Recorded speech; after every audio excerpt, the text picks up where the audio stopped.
চট্টগ্রাম, রাঙামাটি ও খাগড়াছড়ির বিভিন্ন বৌদ্ধ বিহারে যথাযোগ্য ভাবগাম্ভীর্যের মধ্য দিয়ে প্রবরণা পূর্ণিমা পালিত হচ্ছে। সন্ধ্যা থেকেই বৌদ্ধ মন্দিরের সামনে থেকে ওড়ানো হচ্ছে ফানুস। রঙিন ফানুসে আলোকিত চট্টগ্রামের আকাশ। প্রবরণার দিনে চট্টগ্রামের সব বৌদ্ধ মন্দিরে সকাল থেকেই ভিক্ষু সংঘের পিণ্ডদান এবং প্রাতরাশ, মঙ্গলসূত্র পাঠ, বুদ্ধ পূজা, পঞ্চশীল ও অষ্টশীল প্রার্থনা, ধর্মীয় দেশনা প্রদান, বুদ্ধ পূজা, প্রদীপ পূজা, হাজার বাতি দান সহ চলে নানা আয়োজন।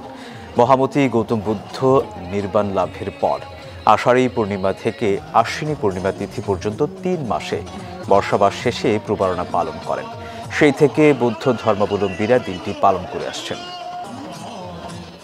গৌতম বুদ্ধের সত্য এবং সুন্দরের যে বাণী, সেই বাণীকে ধারণ করে কিন্তু আজকে আমরা বুদ্ধ পূজার মাধ্যমে আমরা এই মন্দিরে কিন্তু সমবেত হয়েছি।